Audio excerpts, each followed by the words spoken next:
All right, so as we get into our means test, just let me start with you. So the big issue, change looks good on Hawthorn, Collingwood and Carlton. They sit in the bracket at 2 and 0. Yeah. And for whatever tumult they've all been through, change looks good on them at the moment. It does. The words you and I spoke with Damien Hardwick 18 months ago, and I asked him if he had any advice. I think it was for David Teague. Do you have any advice for David Teague now that he's got the job? He said, yep, continue to coach like a caretaker coach. Like the results are important, but the way you play is more important. Play with some freedom. Let the players express themselves. You're going to lose some games, but lose them your way. And when you win them your way with real excitement, real dare. And for whatever reason, coaches after 3 or 4 years drop back into a really negative defence-first, controlling, all-consuming, over-coaching mindset and play for sheep stations every contest. And it doesn't look as fun. It doesn't look as enjoyable to play for the players. And it becomes a punish for the supporters. You know, what happens to that freedom? Like the Craig McRae has the Pies playing a brand of footy right now that has every Collingwood supporter wanting to go and see. And if they lose some games along the way, they'll be forgiving. They'll accept that no one coming from that stage of the table or the ladder is going to go through undefeated. May not even play finals this year, but it doesn't matter because they're coming along for the ride. They can see the development. I get sick of teams. I'm really disappointed in the coaching of the GWS Giants on the weekend, and I've said this a couple of times. To play safe, so safe, 80 marks and a half of football, that's proven to fail in the modern game. We know that Richmond went down that path years ago and then sacked it because it didn't work in finals, and you make 2 or 3 mistakes and you cough up an easy goal anyway. The Adelaide Crows are doing the same thing. What's it doing? So I think sometimes coaches lose clarity in the cauldron of clubland that gets all consuming. They coach tight and they overcoach. So I'm thrilled that these new coaches coming in. Sam Mitchell's playing a great brand of footy. Craig McRae, it's awesome. You know, Carlton fans are so excited, and so they should be. Yep. I don't know where it takes them, but I'll tell you what, it's taking their development is fast-tracked threefold on those that are just playing safe, boring footy. The Hawthorn result, so let's leave Port Adelaide for the next hour because they are the pressure index. Yeah. Hawthorn's 2 preseason games looked terrible, if we're really honest. Yeah. And then they beat North Melbourne in round 1. You go, yep, salute, well done. Now you'll get to the business of losing. And then whack! That was an astounding watch. Yeah, I haven't seen a performance in terms of moving the ball from the back line like we saw. Now, there's 2 sides to the coin on this. Obviously, there's Port defensively, but let's just talk about Hawthorn with the ball. So 9 goals from defensive 50. 9 goals.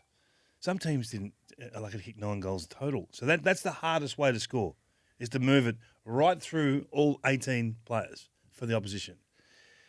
And I keep coming back to leadership. And I think that McAvoy, Gunston and Bruce, over 30, are the best 30-plussers for their leadership in the comp right now. Their ability to create a score. Some of Bruce kicking. He absolutely laced out Mitch Lewis. So you're sort of combining development with experience. And these experienced players, Sidebottom did the same thing on the weekend. They just find a way to bring these younger players into the game, and they get an opportunity to score a goal, or they get an opportunity to be involved, and the growth that they have. So sometimes tipping all the senior players out, it makes it harder to develop these guys because they run to the right spots, but because another younger player trying to get it to them, it doesn't quite work. But when Sidebottom or Bruce laces you out, it's fantastic. So the Hawks are one of the real watchable teams at the moment, aren't they? Yep. It's very exciting. The young back line, taking risks. Can't stop watching CJ. Scrimshaw's a serious footballer. It's been a great acquisition. That probably need a little bit more from their midfield, just a little bit more. And the pieces are coming together. The Monday means test with David King. The pressure index is quite clearly Port Adelaide, who sit on the bottom with a percentage in the 60s at 0 and 2. And Like I doubt there's ever been a contradiction between a set of numbers and the reality of a game, has there? If you were presented with the stat sheet, you go, oh, nice night for Port Adelaide. And if you watched it, you went, oh, this is a wretched night for Port Adelaide. Isn't it funny? I have this discussion regularly with Daniel Hoyne at Champion Data. If you were to start the game again, so start AFL today, not the actual game, but the tracking of the game with statistics, what would you measure? Like in soccer, they don't count how many times you kick the ball. It doesn't matter. It's all about working it to a point where you have the shot at goal. So if we didn't count kicks, marks and handballs, what would we track? And I think we'd track influence, score involvements, goals, one-on-ones, whether you win them or lose them. Contested possessions we'd still count.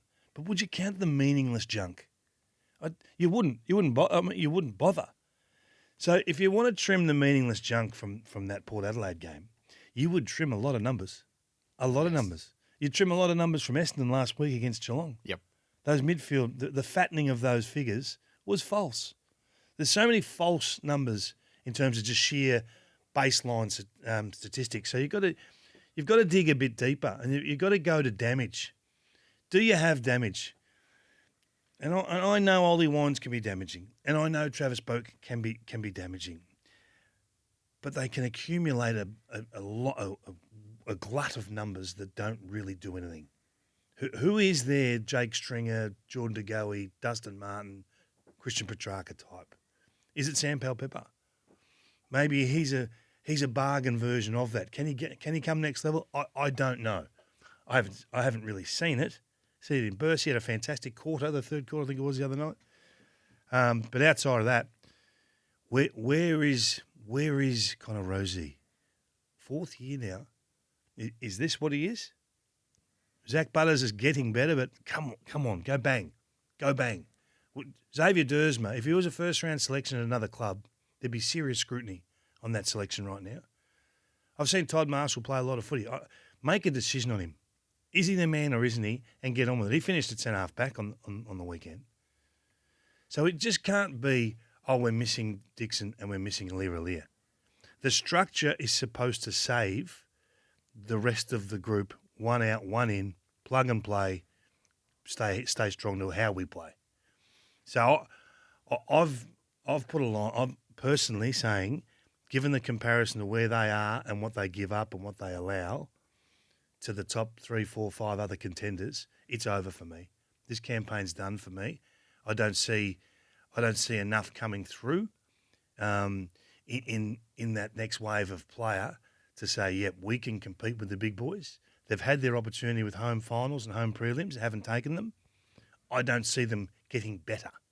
So I'm putting a line through Port Adelaide. Now, they may win, their dozen games. They may win 13 games and make the finals. But for me, it's a long way from what the contenders are going to be doing. So they have no PFI integrity, no preliminary final integrity in your eyes? Well, we track things that are meaningful, Gerard. So they're 18th with the football. They're 14th without the football. They're 14th in terms of getting a return from clearance, and they're 13th in contest around the ground. They're not numbers that jump off the map, and people say, it's only 2 rounds in. It's 2 rounds in, but we're starting to sort the wheat from the chaff now. And I think that Port have to seriously have a look at how they're playing, or you come to bigger decisions. So the pressure index immediately for Port Adelaide, who are inviting the worst of questions. The debate, I think, is Essendon. Yeah. Compulsory response through the first quarter. Didn't maintain it. 25 minutes. It was a fascinating game. It really was. And all credit to the guys that set the game up at the start. The midfield of the Bombers were terrific. 11-2 clearances, 20 inside 50s. They led by 22-odd points. They should have led by 35 points. It was a dominant 25 minutes of footy. And then you start thinking, okay, is this the Essendon that we were promised? Is this the response after the Geelong hit out? And if it is, it looks great. It's fantastic. But from that moment forward, they were smashed in the midfield. 35-19 at clearance. minus 10 at inside 50s, 14 goals to 6. You can bring up your inaccuracies. You can make all sorts of excuses. And as Dennis used to say, you can talk like losers as much as you like and give me all the mundane rubbish and he was good and if he had done this. Peter Wright was sensational. So this one's not on the lack of target forward of centre. It's not. It's on getting beaten again at the coalface. And now they have to fight the fight without Zach Merritt for 2 months. So we're going to find out who are those guys that we keep saying, we got plenty of this, we got plenty of that. We're going to see the best of Ben Ratten, or the list is going to be exposed. I hope they trust Archie Perkins to take a greater responsibility because that kid is going to be a star, absolute star. They get Nick Martin back, who's after one game we're all talking about like he's some sort of Bob Skilton reincarnated or reinvented. So I'm excited about what it's going to look like for the challenge for Essendon, but they've got to get better. They got to get tougher. Jake Stringer was terrific in his first hit out really for the whole preseason, but he was gassed regularly during the performance, so he'll get better. But it's a real challenge for the Bombers now. I might just hold the Curiosity, which was the West Coast game. So we'll spin the worst bit out of the debate. The worst bit was James Stewart not touching that ball. Oh, every now and then you see a player get completely lost on a footy field and it looks terrible. It looks like you're not trying and you're not committed. He just got completely lost. Fullbacks, Jared. Fullbacks do these sorts of things. And then they make out like, no, I touched that. Mate, you're miles from touching that. Yeah. Dennis Pagan, when we made mistakes like this, Jared, you would have to replicate those situations at training. Right. So when I didn't kick the ball in when the final siren was about to go in that final at Waverley, he embarrassed me in front of the group the first training session. Siren's about to go and he'd throw me the ball. What are you going to do? What are you going to do? And he just had to kick the ball in. And he did it like 5 times in a row. Yeah. It was like belittling but educating at the same time. Maybe educating the group, certainly educating me. I wonder if this had happened under Dennis would have rolled the ball towards. Do you know how humiliating it is to have to touch a ball as it goes across a goal line at training, Jared? That's a special kind of indignity. That's a special kind of lesson. I wouldn't be surprised if they do that at training this week to James Stewart, just to say, hey, mate, just smash the thing through. Put it into the Tullamarine Airport if you can. Just hit the thing as long and as strong. But it was a big mistake. Yeah. It was a 2-goal margin and they were in trouble. We're talking about putting a fire out in the middle. They're talking about Neil in the box. What are we doing? And someone would have said, did he not touch that? Oh, hang on, now we're 3 goals down. So, small things have massive impact. The best bit, so we liked Lockie Neal drawing inspiration from Paddy Cripps. So these are the Renaissance men. Paddy Cripps on Thursday night, I think they played. I watched that and loved the way he went about it, loved the way he took ground. I sort of thought last week I probably didn't play my best moving the ball forward and impacting, so I wanted to try and sort of emulate a bit of that. So love the way Cripper goes about it and he sort of fueled me tonight. I love that. Yeah, it's great. Nothing drives players like their peers. Nothing. Whether they're teammates or their opposition. It's just terrific to hear that Lockie loves the game like that, because a lot of players don't even watch the game at the moment. To hear him say, I watched him and I want to be him. Well, he's half the size of Paddy Cripps, but got twice the, I shouldn't say that. He's got the same sized heart. They're all endeavour and it's a good exercise to do. Could you just give it to us? Who are the best 5 players in the competition right now? 5 up. In order, and I'm happy to take your feedback, Jared. 5 up. Okay, so I've got Jordan De Goey at 5. Right. Now, that'll get feedback because people don't want to like Jordan De Goey. But just look at what he's doing. 27 and 24, 2 goals, 3 and a goal, 11 clearances across 2 weeks. Fantastic start. So it's only starting from, you come in with no reputation. Yeah. It's just 2 rounds. 2 weeks worth of effort. At 4, I've got Heaney. It's been unbelievable. 25 and 21 touches, 3 goals and 5 goals. It's a big start. At 3, I've got Neil because he's now become more than just an accumulator. 31 and 41, 19 clearances across the 2 weeks, 2 goals too. That's pretty strong. At 2, I've got Petrarca. People say, how can you not have him number 1? 38 and 40, 2 goals, 1 and 2 points. So that's 2 goals, 3 and 15 clearances. Good numbers, strong numbers, high score involvement. But you can't go past Paddy Cripps. No, you can't. 30 and 35, 3 goals and 2 goals as a midfielder, and 19 clearances across 2 rounds. So we've got a different set of players in front of us now, aren't they? I mean, Petrarca's been the constant. We haven't really had, Lockie Neal a couple of years ago, maybe. Not sure last year whether you would have had him in a rolling 5 this early. No, never last year. Yeah, only in his Brownlow year, and even that was a progressive build, which on Brownlow night was an overdose of votes, but that was a progressive build. So no key position players, no ruckman. No, not yet. It's Cripps is he has had clearly the best 6 votes at the start of the season. He's been exceptional, and feel that I was soundly of the belief, having seen him in the preseason, he would roar back into the top 5 in the comp, because I think we'd forgotten. We saw him out I remember Park. having the conversation.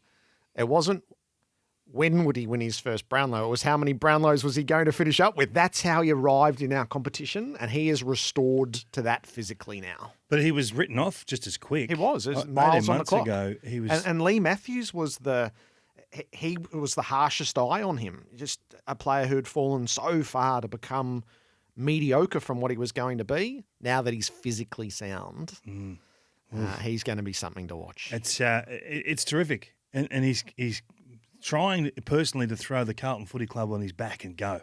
Where do you see Walsh, Chera, Zach Fisher, and Zach Williams on the end of Cripps, Hewitt, and Kennedy's grunt work? When that ball just gets first receive and they become even more damaging. That's what I'm looking forward to, hopefully, this weekend against the Hawks. The curiosity out of round 2 is what West Coast had to endure. So it's completely unfair. Coming into the season, this was the policy. No matter what, you got enough bodies to put on jumpers, you get out and play. I understand that's the policy at the start of the season, and probably delaying games in the first half a dozen weeks would be a high risk strategy, but it is not fair, and I'll have the debate as to whether that is a legitimate game yesterday, and I'll say no.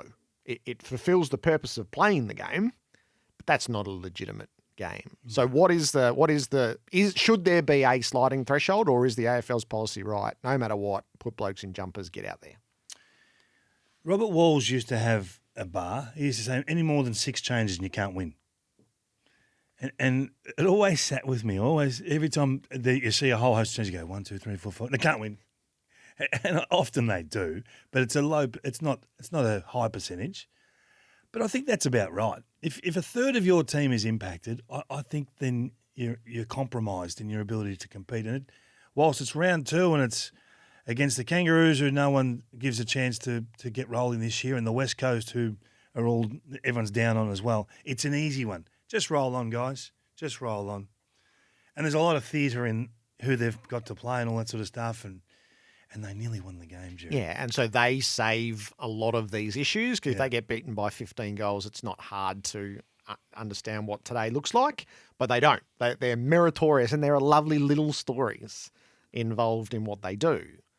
But they played a game with a bunch of ring-ins. Yeah. So I think you have. I mean, we've got that bye week effectively in between the home and away and the finals. If we still need catch up, we could still exhaust that as a one game measure. If it impacts us more than that, and impacts quite a few clubs, I'm sure we'll make a different set of arrangements. So I find it strange that in round 2 we'll do this, and at round 21 we'll do something totally different. That's my opinion. That's my belief. Now, that won't be proven right or wrong until we see it. But if it involved Collingwood and they're on the edge of the 8 or in the 8, if it involves St Kilda or Essendon or Carlton, can you imagine Carlton being, what would it be, 10 wins and 11, 10 and 11, one game to go, need to win it to make it, 8 guys are out with COVID. Do you think we'd postpone that game? 100% we would. I think there'd be an inferno around it. That much I'm sure of. What if only 10 players were out of the West Coast lineup, not 14 yesterday? I think they would have won. Right. And what would that have done? I mean, it would have been great for the AFL. So, no, see, no impact. Yeah. No impact. Not so good for the Kangas. And would have brought significant heat. 15 points. It's not a big margin. It's a couple of opportunities here and there, and they had those opportunities. They were let down with some poor conversion. I know the Kangaroos missed some shots, but gee whiz, that would have rocked the apple cart, Gerard. They've had two meritorious performances. They went the distance. Well, they almost went the distance with Gold Coast, faded late, and then brought their ring-ins across and did go the distance with North Melbourne. They've had a horror pre-season with injury, and even though the names are there or the magnets are on the board, they're not really themselves just yet, and it may take 3 or 4 weeks. This is just Simo's lot at the moment. And I say bad luck. You've got a tattoo anyway. You've got your premiership. Just stop. No whinging, please. But I think it's perfect for the West Coast. They're seeing a team playing with real spirit. There's not one West Coast fan that's disappointed with their club, and they're 0-2 because they're playing with spirit and effort and a passion to represent. It doesn't matter. The winning really doesn't matter to the fans. Love to win, but if you play like that and you just get done because you're not good enough, there's no whinging, and then you just hope that off-field, you make the right decisions with your recruiting at the end of the year. You build your list properly. You don't make any errors. And they're long-term discussions you can have in the cool, clear light of day that you should get right. And I'm sure the West Coast, I think their campaign's over now. 0-2, rebuild is on the horizon. How that looks and who that impact, we don't really know yet. But they've been bloody good for a long period of time. And I think Simo would know it's time to rebuild. So just the unknowable forecasting is round 12, there's a team that needs to make 14 changes. Do you think we'll still be playing that game in round 12? It depends who it is, Gerard. If it's one of the bigger clubs, absolutely no way. Well, there's no know the answer to that. There's a huge club in West Coast who spent the whole of last week believing in an East Coast conspiracy at the tribunal and then get to this. Like that's the whole Republic of Western Australia. You don't think for a minute that if this happened to a Collingwood-Carlton matchup that they wouldn't postpone? I'm not a big believer that they should have been made to play yesterday. That's my starting point. So I get the policy because it's if you start stacking games now, it can get tricky. That's a different situation. situation. I'm not forcing West Coast to play with that level of player unavailability. If it's Carlton and Collingwood, Gerard, does the game go ahead? No, I don't know. I suspect by the middle of the year, we're not forging on, regardless. Yeah. I don't think it is club identity because I think, you jilt an entire state in this instance, an entire state that was already feeling pretty jilted and are pretty good at it. They're well balanced in Western Australia with a chip on each shoulder. Oh, it was Jerry, said. Don't say it was that. said. You were sticking up for them so well, and then you went with that. You let yourself down. So, yeah. They handled it really well as a footy did. club. They took all the punches. Okay, they might have complained privately, but publicly they stood there and they said, this is our lot, let's go. Yeah, it's no more legitimate than when Melbourne Stars were made to play those two games with a pub team, which ended up costing them a place in the BBL finals. Yeah. In the what they got right category, is this where Brett Ratten's coaching sits in what he had to confront out of round one, the choices that he made, and they get their win over in Perth, and it just balances them up. Now they are able to get on with it. If they go 0-2, then that's, they're living the hole that a few are in. Now go and let's see what you're going to amount to. But to go away and get the performance that they did from King and get the performance that they did from Higgins, do we think Brett Ratten made all the right moves? Well, let's put it on the table. Last week I said I would have dropped Higgins. I think you've got to set standards for your footy club. Now, that doesn't mean he can't still hit the scoreboard. He can kick 5 goals and play a totally disrespectful brand of style of play. Not get involved defensively, half chase, finish goal side of every contest, and you individually get the rewards. But as a collective, it takes you nowhere. And everyone says, oh, he's kicked 5 goals. Oh, I want to be that guy now. So then you get 2 guys charging forward to centre. So you have Gresham and Higgins finishing forward, goal side of the pack every time. Then you have Butler joining in. Then you have Sinclair joining in. Then all of a sudden you got half your team playing the wrong way. and you have no foundation. So I would have dropped him, made the statement, said this is unacceptable, don't care that he's kicked goals. So Brett Ratten clearly has the discussion because he mentions it. Whether that's on the back of what we are saying, I don't think clubs care what the media say, and that's the right approach. But they know what a fraudulent brand of football looks like. They know what a lack of foundation looks like. So they have the discussion with him. He comes out and plays a blinder. Kicks 3 goals in that third term. Max King goes crazy. They kick 6 between them. They go on and win the game because of those 2 guys. Okay, that's one you can say, these 2 guys, and Josh Battle, who was outstanding. So you get the win because you've told the player that if you keep playing like that, you're out. Don't care how many goals you kick. The team respond. You get a great win on the road. Now, what does it do? Does it set you up for the season? Does it set a bar for standards? I think it does. Does dropping him get the same effect? Well, it gets the same effect, but you probably lose this game. So there's the long-term discussion and there's the short-term discussion. If you want the immediate performance, obviously you play him and you hope he hits the scoreboard, but they've got both. They've got the long-term benefit because they've set standards by calling him out in front of his peers. Brett Ratten gets the win that he desperately needed because this is a club that's on a knife's edge at the moment when you look at their list, and they've told us this year's the year. 2022 is their year to step up into the contention bracket. So it was a significant win. I'm wrapped for Jack because he does get a lot of feedback. There's players that get more overs with their feedback, Gerard, on the negative side. You know, he's in the Peter Wright, Greg Tivendale. Who else have we got? Greg Tivendale. Greg Tivendale is my benchmark. David Mensch was that back in the David day? Mensch, there you go. There's always, the bigger clubs have always got one. Andrew Carazzo, I'll throw a wild card one at you. You know, Patrick Cripps was that guy last year. So I think there's always a guy that gets more feedback. Happy for Jack. Jack's a high-quality player, but if he plays the right way, it works for St Kilda. I was sitting on level 3 in the members on Saturday and listening to your call on SEN Stadium when the evacuation siren went off. I absolutely myself and left quickly as directed.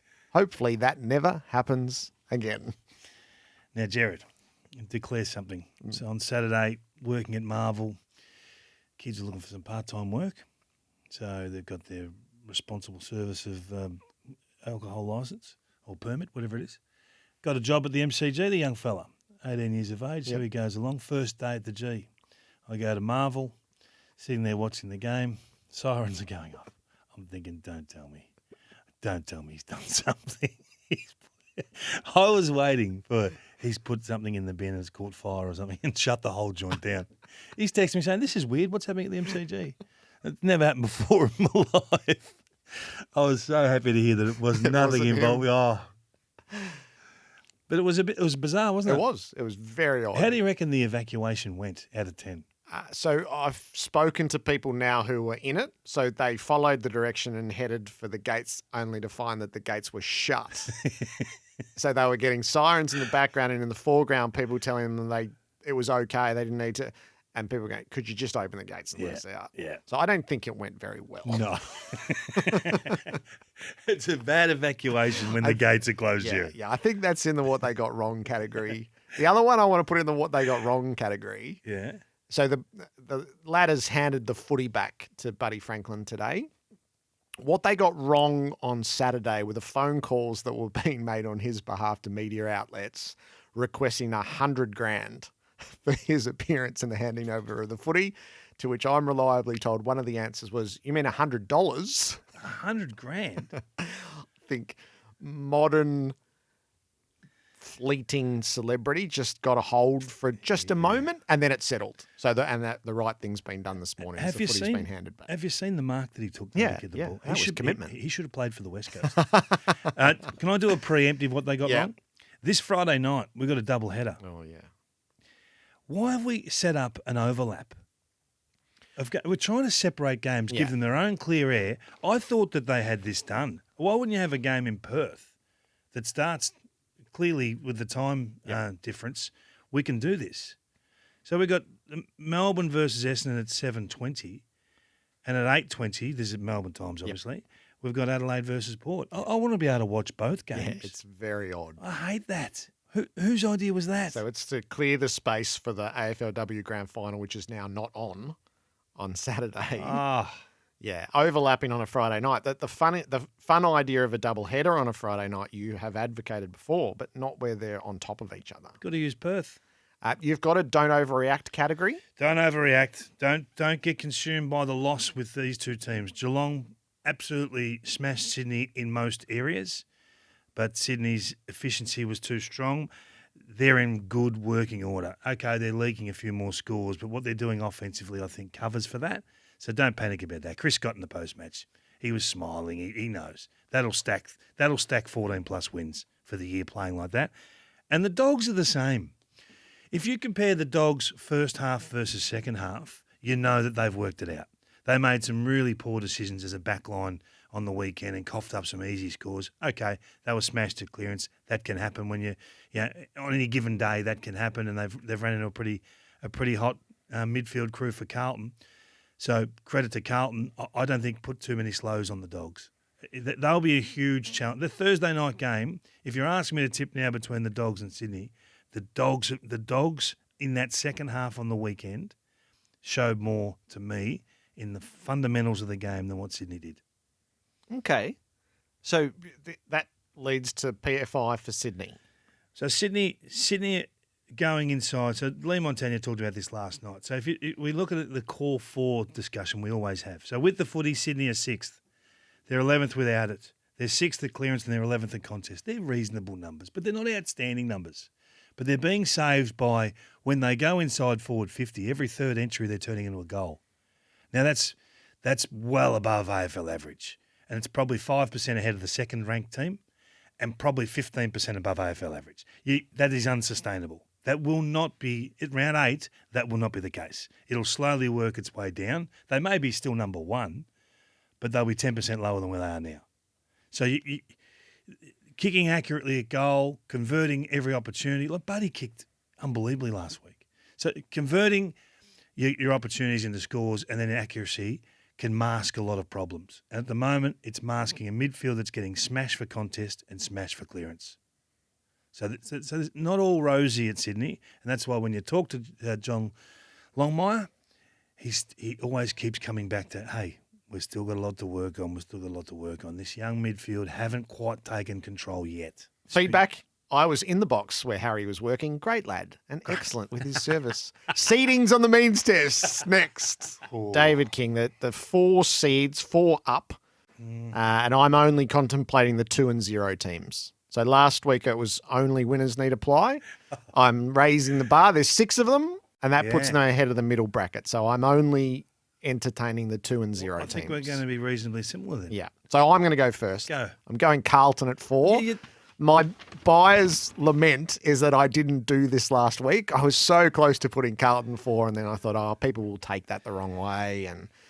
But I'm totally happy to do it now. Well, on form, if you've got them at your 4 position is so wild. It's usually wrong. Yeah. I'm dropping Carlton out of mine straight away. Carlton 4, Brisbane Lions 3, where they were last week. Sydney, they were 4 last week. They're up to 3. Sydney's 2, where they were last week, and Melbourne's 1. Yeah. And I'm really happy with my first 3.